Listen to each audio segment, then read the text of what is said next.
우리가 신약 성경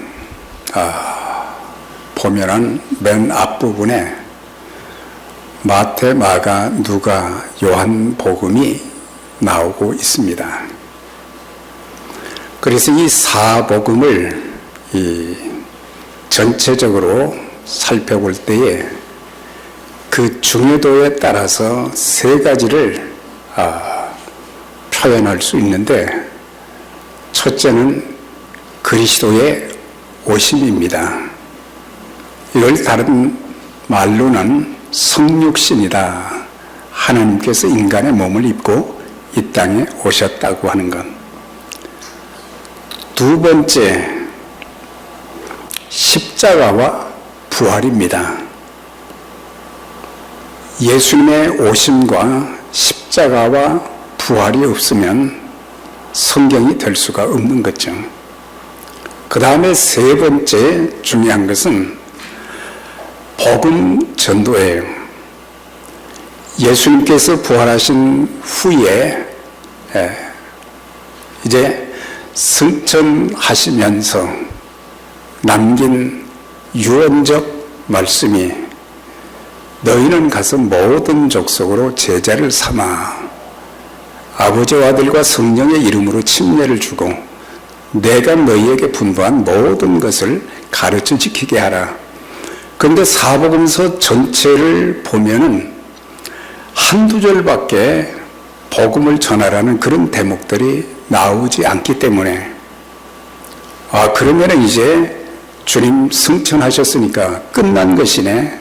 그게 아니라 그 다음 복음서가 끝나고 나서 사도행전으로 이어지는 것을 보게 돼요. 사도행전은 기도하는 사람들에게 성령이 임하고 또한 성령의 충만함을 받은 사람들이 제일 먼저 행했던 일들이 뭐냐면 복음을 증거하는 그런 일이었어요. 그래서 성령행전이라고 부르는데, 이 사도행전을 통해서 전 세계에 복음이 이제 전파되어지고 또한 여러 서신서들을 통해서도 계속해서 복음이 여기저기서 전해지고 예수 믿는 사람들이 늘어나고, 그런 다음에 요한계시록은 그리스도께서 이 땅에 오시기까지의 그 과정도 계속해서 복음 전도가 계속되는 거예요. 그래서 주님이 이 땅에 오시는 그날까지 예수 그리스도의 복음은 바로 그분의 죽으심과 부활하심. 고린도전서 15장 1절에 보면 내가 너희에게 전한 복음을 너희로 알게 하느니 그랬거든요. 그 복음을 알게 한다고 하는데 그 복음이 뭐냐? 그거는 성경대로 그리스도께서 우리 죄를 위해서 죽으시고 성경대로 또한 살아나셨다. 그래서 복음이 뭐냐? 복된 소식, 기쁜 소식, 그것이 될 수도 있지만은 복음의 핵심은 그리스도의 죽으심과 부활하심이에요. 그래서 이 복음이 계속해서 증거되어지고 그 복음을 통해서 많은 사람들이 부활의 주님을 만나게 되고 삶이 바꾸어지고 온 세상의 복음으로 뒤덮는 그런 역사가 지금도 계속되고 있고, 그래서 우리가 이 세 가지가 참 중요한데, 이 내용들을 통해서 우리가 확인하고 또 확인해야 될 것이 왜 예수님께서 이 땅에 오셨는가? 왜 하나님이 인간의 몸을 입고 이 땅에 오셨는가? 그리고 그리스도께서 왜 십자가에 죄 없는 분이 왜 죄인들이 매달리는 형틀에서 고초를 겪으시고 물과 피를 다 흘리시고 돌아가셨는가? 그리고 그분이 사흘 만에 다시 살아나신 그것에 대해서 그리고 예수님을 믿어서 구원받은 자들의 삶과 사명이 무엇인지에 대한 바른 답을 이 세 가지를 통해서 우리가 확인할 수 있다고 하는 것입니다.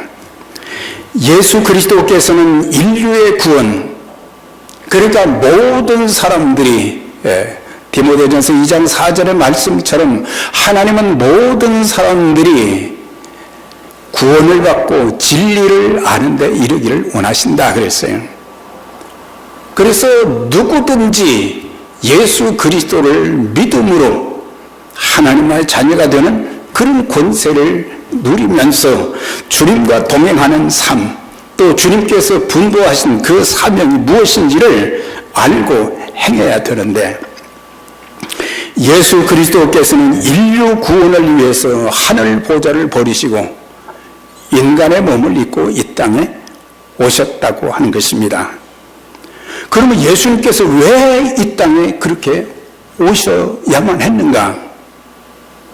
거기에 대한 해답이 갈라디아서 4장 4절과 5절에 보면은 분명하게 나와 있어요. 거기에 보면 때가 참에 하나님이 그 아들을 보내사 여자에게서 나게 하시고 또한 율법 아래 있는 자들을 속량하시고 아들의 명분을 얻게 하려 하심이니라. 여기 보면 때가 찼다는 것은 뭐예요? 하나님의 정하신 때에 주님께서 이 땅에 오셨다. 왜 하나님께서 독생자 예수 그리스도를 이 땅에 보내셨는가? 그 구체적인 내용이 이제 계속 나오죠. 그 아들 예수를 보내사 여자에게서 나시게 했다는 것은 동정녀의 탄생을 가리키는 것입니다. 동정녀의 탄생은 그분이 인간의 몸을 입고 오셨다는 것을 확인하는 것이죠. 네. 그러면서 율법 아래 있는 자들을 속량하시고 그랬어요. 율법 아래 있다는 것은 어떤 하나님 말씀 아래 있다는 그런 의미가 아니라, 율법은 죄를 깨닫게 하는, 정죄하는 그게 율법이거든요. 그러니까 죄 아래 있는 사람들, 죄의 지배를 받는 사람들, 죄로 인해서 죄인이 되어지고 또한 그 죄로 인해서 사망이 죄의 대가가 되어지는, 그래서 그런 자들을 구원하시기 위해서 예수님께서 이 땅에 사람의 몸을 입으시고 오셨다고 하는 거예요. 여기서 속량이라는 것은 뭡니까? 속량이라는 것은 대속이라는 단어로 많이 사용됐어요. 대신 짊어지셨다. 어떤 것을?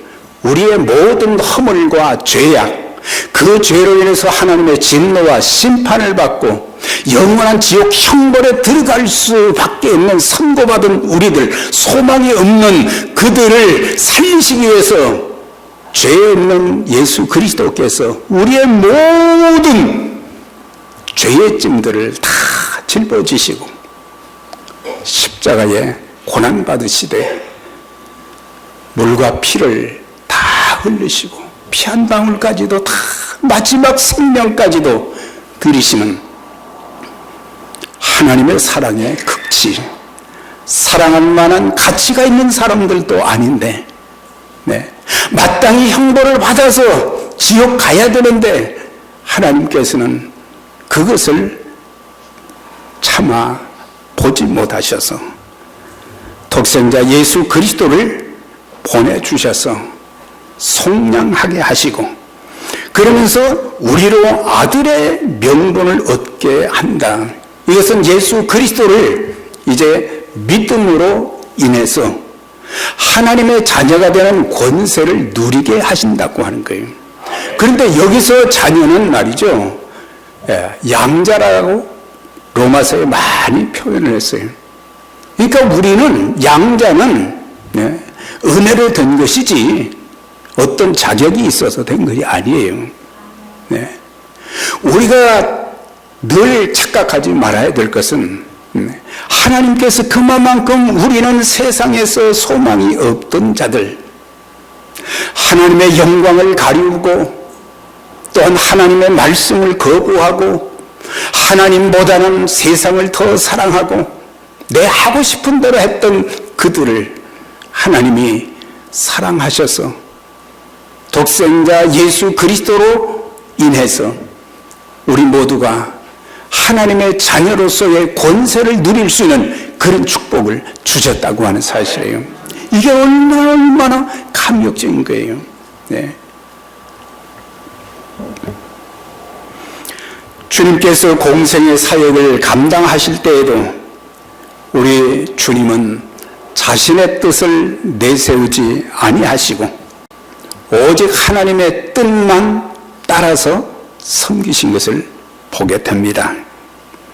하나님의 뜻은 주님께 맡기신 영혼들을 살리시기 위해서 이 땅에 오셨는데, 내가 하늘에서 내려온 것은 내 뜻을 행하려 함이 아니라 나를 보내신 이의 뜻을 행하려 함이니라.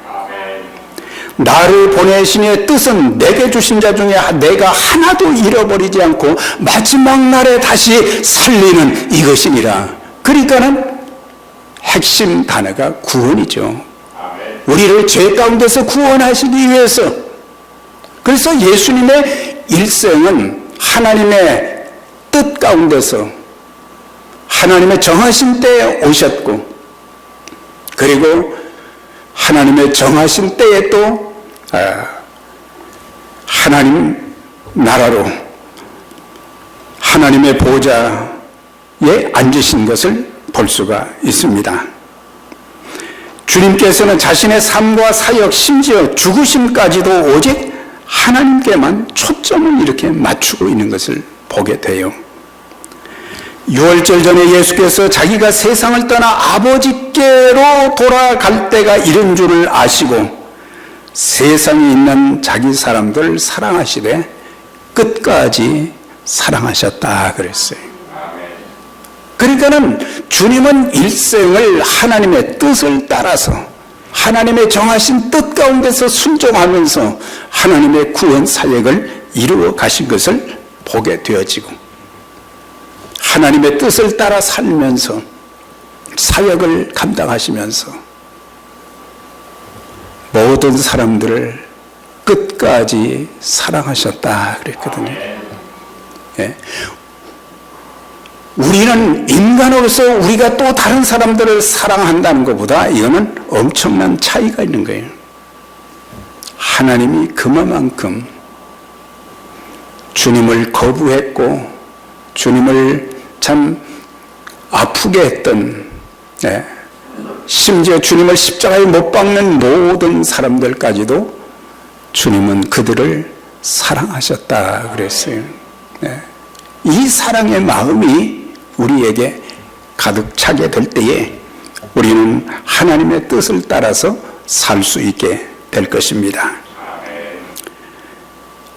고린도전서 15장 3절에 보면 주님의 십자가의 죽으심과 부활하심도 보면은 성경대로 이루어졌다고 말씀을 하고 있어요. 이는 성경대로 그리스도께서 우리 죄를 위해서 죽으시고 장사 지낸 바 되었다가 성경대로 사흘 만에 다시 살아나셨다 그랬어요. 성경대로라는 것은 성경에 기록한 말씀대로, 또 구약에 기록된 말씀들이 신약에 와서 다 성취가 되는데, 예수 그리스도의 오심에 대한 말씀들이 구약 성경 여러 곳에 많이 있어요. 적어도 주전 1500년, 700년, 500년 그 시대의 사람들이 예수 그리스도의 오심과 심지어 죽으심과 부활까지 다 예언을 했는데, 그게 하나님의 때에 신약에서 그대로 이루어진 것을 볼 수가 있어요. 우리가 신앙생활을 해도 내 마음대로 뜻대로가 아니라 성경에 있는 말씀대로 해야 될 것입니다. 우리는 완전하게 할 수는 없어요. 그렇지만 우리의 마음속에 중심을 두어야 될 것은 신앙생활도 하나님의 말씀에 따라서 해야 되고, 교회를 섬기는 일도 하나님의 말씀에 따라서 섬겨야 되고, 하나님의 일을 할 때도 마찬가지예요. 특히 사복음서뿐만 아니라 고린도전서 15장에는 주님께서 죽음의 권세를 이기시고 부활하셨다는 구체적인 증거를 제시해 주고 있는데, 두 가지로 소개할 수 있어요. 하나는 빈 무덤이었다. 막달라 마리아와 다른 마리아가 안식 후 첫날 예수님의 무덤을 찾았어요. 그런데 빌라도가 혹시라도 예수의 제자들이 예수님의 시신을 이제 거두어 갈까봐, 또 살아났다고 거짓말할까봐 무덤을 큰 돌로 막았다고 그랬어요. 그리고 총독에 봉인을 찍어서 아무도 손을 대지 못하게 만들고, 그리고 군사들을 배치해서 이제 지키도록, 아무도 그 무덤에 접근하지 못하도록 그렇게 만들어 주었는데, 이 두 여인이 와서 무덤에 보니까 이미 무덤 문이 열려 있는 거예요. 그런데 한 청년이 그 돌 위에 앉아 있으면서 이 두 여인에게 말합니다.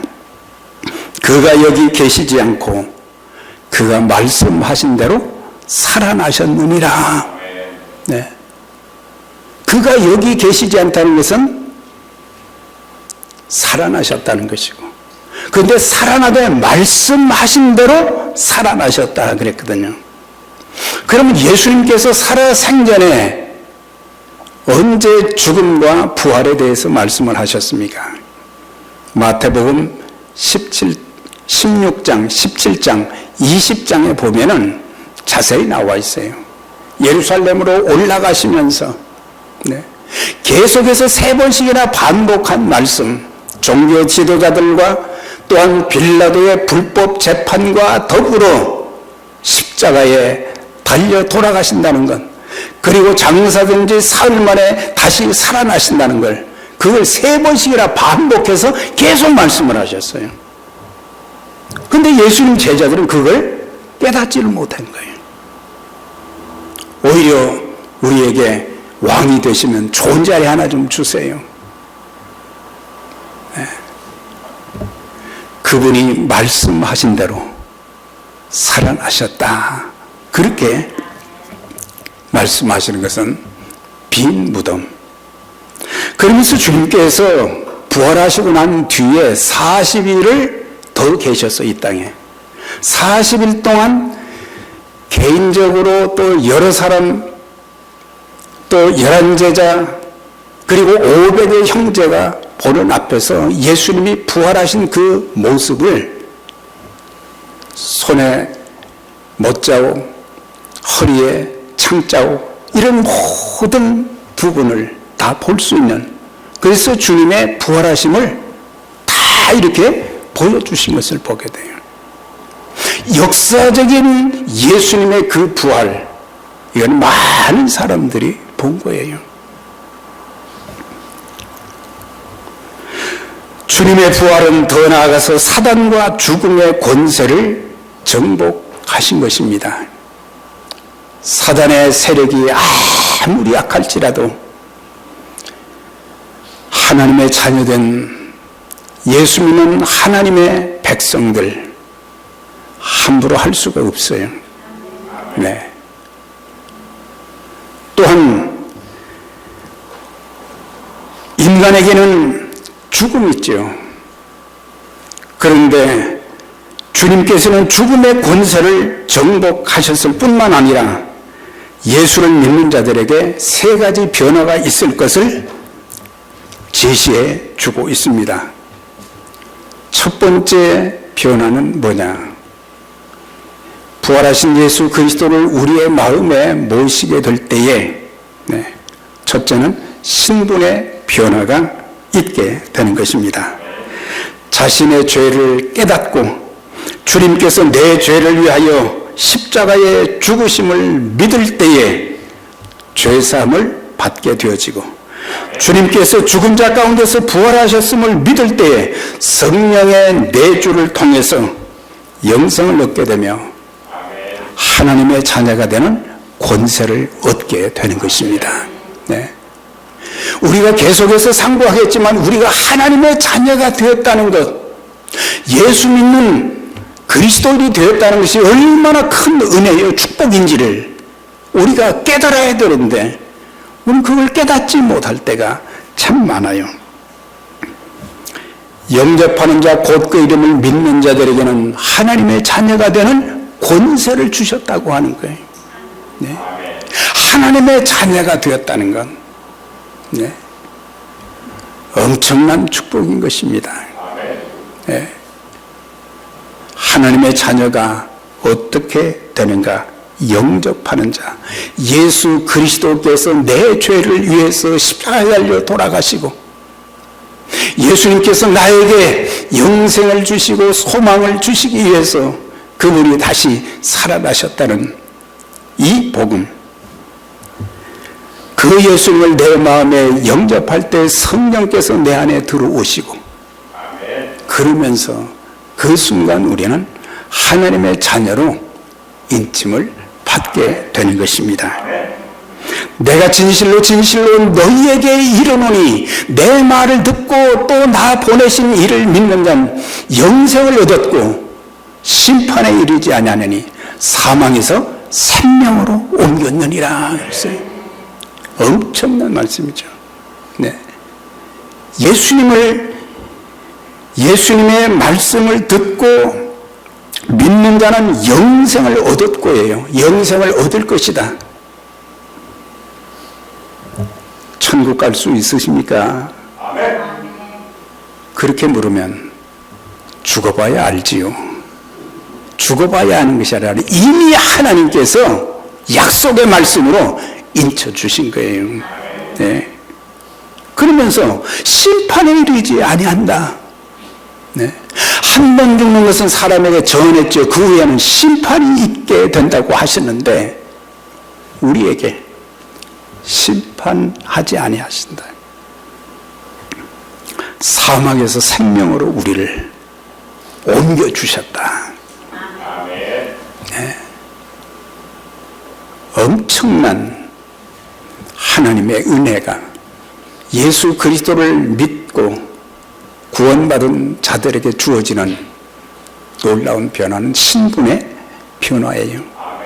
하나님의 자녀가 되었다면 하나님께서 우리 인생을 책임져 주실 것입니다. 하나님께서 보호해 주십니다. 하나님께서 우리의 삶을 인도해 주십니다. 하나님께서 우리가 불가항력적인 그런 상황이 있을 때 그분의 큰 손으로 우리를 붙들어 주시고 또한 문제도 해결해 주시는 그런 역사가 있기 때문에 이제는 자녀의 권세를, 하나님 자녀의 권세를 누리고 사는 저와 여러분들이 되시기를 바랍니다. 또한 부활의 주님을 만난 자들마다 인격과 삶의 변화가 나타난 것을 볼 수가 있어요. 그래서 성경에 보면 예수님을 만난 사람들마다 시간의 차이는 있지만 다 변화가 된 거예요.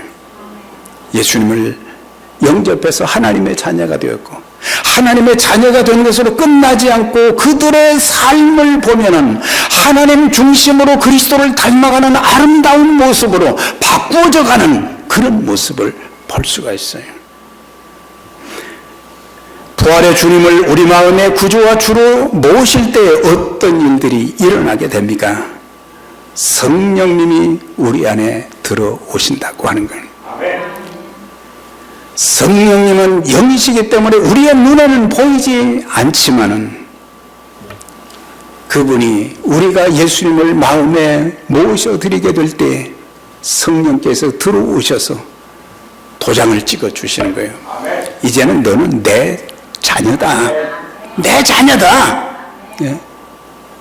하나님의 자녀가 되었으면 우리는 두려워할 이유가 없어요.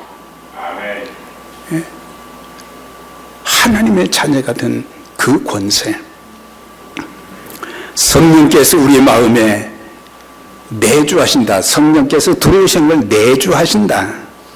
그러면서 그분은, 성령님은 우리의 잘못된 것을 깨닫게도 하시지만 그분은 위로해 주시는 분이세요. 오늘 이 시대에 가장 부족한 숫자의 사람들이 어떤 사람들이냐, 위로해 주는 사람들이 없어요. 그런데 성령께서 위로해 주시고, 성령께서 상담자가 되어 주시고, 내 인생의 힘든 부분들을 누구에게 상담할 수가 없는 고통 가운데서 삶을 마감한 사람들도 많은데, 우리 주님은 성령님을 통해서 최고의 상담자로 우리 인생을 바로 설 수 있도록 이끌어 주시는 것입니다. 돕는 자, 아무도 도와줄 사람이 없는데 성령께서 도와주시는, 기도해 주시는 그런 역사. 우리가 성령의 충만함을 받게 되면 인격적 열매가 또 많이 맺히게 되는 거예요. 그게 갈라디아서 2장, 갈라디아서의 5장에 있는 말씀이죠. 사랑과, 갈라디아서죠. 사랑과 희락과 화평과 오래 참음과 자비와 양선과 충성과 온유와 절제라고 하는 것이죠.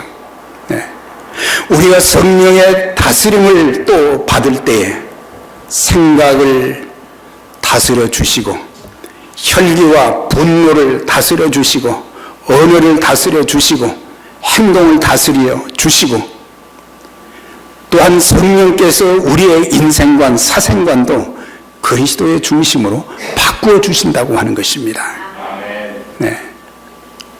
내가 어떻게 살아야 될 것인가? 죽고 사는 일에 연연하지 않고 하나님께서 내 인생을 아름답게 바꾸어 가는 그런 모습. 자, 그러면서 세 번째, 우리가 부활하신 주님을 만난 자들에게 주어지는 세 번째 변화는 뭐냐면 몸의 변화인 것입니다. 20절의 말씀을 보면, 이제 그리스도께서 죽은 자 가운데서 다시 살아나사 잠자는 자들의 첫 열매가 되었다. 그러니까 주님께서 죽은 자 가운데서 다시 살아나신 것처럼 예수 믿고 죽은 자들에게 마지막 날에 사는 역사가 있다는 것을 가르쳐 주고 있어요. 우리 주님께서 부활하신 몸은 신령한 몸이라고 하셨는데, 장차 우리 주님께서 이 땅에 오실 때 우리 모두도 신령한 몸으로 변화가 된다. 그걸 말씀해 주고 있는데, 고린도전서 15장에 보면은 보라, 내가 너희에게 비밀을 말한다. 이건 사람들이 잘 깨닫지 못한다고 하는 거죠. 우리가 다 잠잘 것이 아니라 죽어서 계속 영원토록 그냥 무덤에만 있는 것이 아니라는 얘기예요. 마지막 나팔에 순식간에 홀연히 다 변화되리니 나팔 소리가 나매 죽은 자들이 썩지 아니할 것으로 다시 살고 다시 사는 역사가 있게 된다는 것을 말씀해 주고 있는 거예요. 그 다음에 살아있는 우리들도 홀연히 변화된다. 이것은 예수님을 믿고 살아있는 그들도 홀연히 변화가 된다 그랬거든요. 네. 그 말씀을 뒷받침해 주는 것이 데살로니가전서 4장 16절과 17절입니다. 주께서 호령과 천사장의 소리와 나팔로 강림하시는 그날이 언제냐? 주님이 이 땅에 재림하시는 날이거든요. 그날 어떤 일이 있게 되느냐? 그리스도 안에서 죽은 자들이 먼저 일어나게 되어지고, 그러니까 이미 무덤에 있는 자들. 그래서 장례식을 할 때 어떤 분들은 참 너무너무 사랑하는 사람이 세상을 떠났기 때문에 막 울고 그러지만 인간의 정으로는 울 수밖에 없지요. 그러나 영적인 관점에서 보면은 다시 만날 날이 있는 거예요. 다시 만날 날이 있기 때문에 얼굴과 얼굴을 마주대하고 다시 만나 기쁨을 누릴 그런 날이 오기 때문에 슬퍼하지 말라고 하는 거예요. 근심하지 말라고 하는 거예요. 그래서 그리스도 안에서 죽은 자들이 먼저 일어나게 되고 그 후에 살아남은 자들도 그들과 함께 구름 속으로 끌어올려 공중에서 주를 영접하게 하시리니 엄청난 하나님의 역사가 그날 우리의 눈앞에서 펼쳐진다고 하는 거예요. 그래서 항상 주와 함께 있게 된다. 그것은 주님의 나라에 들어가서 영원토록 같이 있게 된다고 하는 것입니다. 그날 곧 그리스도의 재림의 날이 점점 가까이 다가오고 있음을 우리가 알고 준비해야 되는 것입니다. 주님은 노아 때와 같이 인자의 오심도 갑자기 오신다고 하셨습니다. 그러나 사람들은 홍수가 나서 그들을 다 멸할 때까지 깨닫지를 못했다고 하는 거예요. 네. 징조만 봐도 정신을 차려야 하는데 이 사람들은 그걸 전혀 깨닫지 못하고 마지막 날 다 멸망당했다고 하는 것입니다. 우리가 인생을 살면서 또 신앙생활하면서 중요한 게 뭐냐? 하나님의 말씀과 하나님의 뜻을 잘 깨닫고 신앙생활하고 사는 것이 중요한 것입니다. 어떤 사람들은 아무리 이야기를 하고 그래도 마음문을 닫고 있는 사람들이 있어요.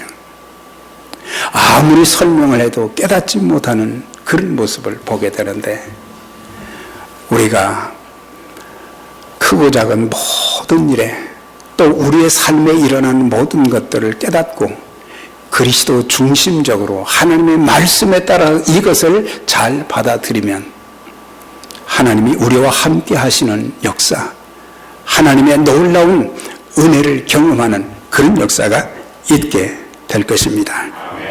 그날이 후회와 통곡, 버림받는 날이 아닌 기쁨과 감격된 모습으로 영광 중에 오시는 재림의 주님을 우리는 맞이해야 될 것입니다. 마태복음 24장 40절입니다. 우리 주님께서 이렇게 말씀을 하셨어요. 두 사람이 밭에 있음에 한 사람은 데려감을 당하고 다른 한 사람은 버려둠을 당하고 두 사람이 같이 지금 일을 하는데 한 사람은 데려가고 한 사람은 버려두었다.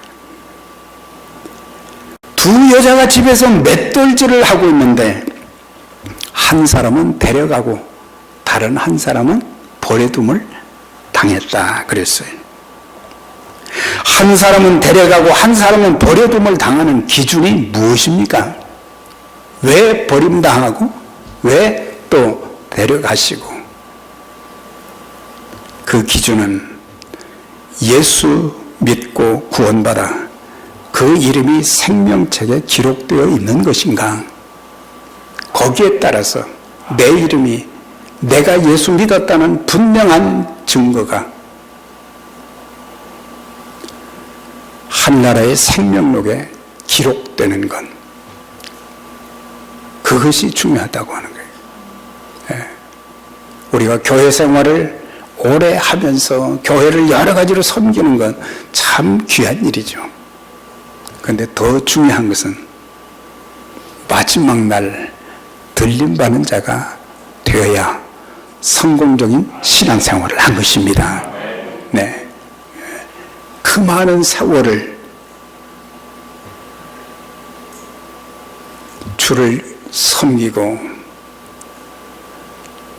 교회에 나오고 그랬는데 마지막 날 내가 너를 알지 못하노라 이런다면 통곡할 일이죠. 아직도 혹시 여러분들 중에 부활의 주님을 아직 만나지 못한 분들이 계시다면 오늘 이 부활주일에 예수님을 구세주와 주님으로 내 마음에 영접하며 하나님, 나는 죄인입니다. 나는 하나님이 필요합니다. 하나님께서 나를 얼마나 사랑하시는지를 깨닫고 죄를 자백하고 예수님을 영접하게 될 때에 성령께서 여러분들 안에 들어오시고 성령께서 인쳐 주실 것입니다. 너는 내 아들이다. 내 딸이다. 네.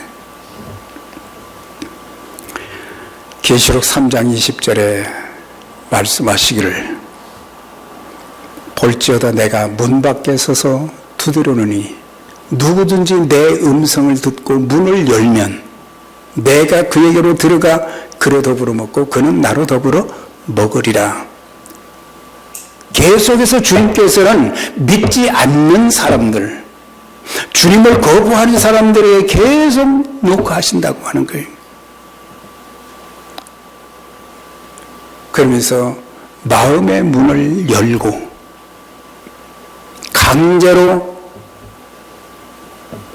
믿게 하는 것이 아니라 스스로 마음 문을 열고 죄인임을 알고 저는 죄인입니다. 저의 죄를 사해 주시고 제 안에 들어오셔서 제가 주님과 더불어 평생 동행하는 삶이 되게 하시고 하나님의 자녀의 권세를 가지고 살 수 있도록 하나님 저를 도와주세요. 네. 자, 그러면서 이제 고린도전서 15장은 부활장인데 이제 부활의 주님을 만난 자들의 그런 변화 그리고 장차 우리들도 부활하게 된다는 그런 소망을 알려주면서 그때까지 그냥 가만히 있으라는 게 아니에요. 이제는 어떻게 살아야 되는지 그것을 구체적으로 말씀하시는 거예요. 우리 주 예수 그리스도로 말미암아 우리에게 이김을 주시는 하나님께 감사하노니 내 형제들아 견고하며 흔들리지 말고 항상 주의 일에 더욱 힘쓰는 자들이 되라. 이는 너희 수고가 주 안에서 헛되지 않은 줄을 알미니라. 승리를 주시는 하나님께 감사하라고 하는 거예요. 우리가 부활의 주님을 모시고 성령의 다스림을 받게 되면 마귀의 권세, 죄와 사망의 권세로부터 승리하게 하시고 삶의 모든 문제로부터 승리하게 만들어 주시는 것입니다. 주일학교 때 많이 불렀던 승리는 내 것일세, 승리는 내 것일 때, 구세주의 보혈로서 승리는 내 것일세. 실패자가 아니라 신앙의 실패자가 되지 않아야 될 것이고 삶의 실패자가 되어서도 안 되고 직분자로서의 실패가 아닌 승리의 삶을 살게 되는 역사가 있기를 바랍니다. 감사하며 살라고 하셨어요. 나 같은 죄인이 예수 믿고 죄사함 받게 되고 하나님의 자녀가 되고 영생을 얻게 된 것이 얼마나 감사한 일이에요.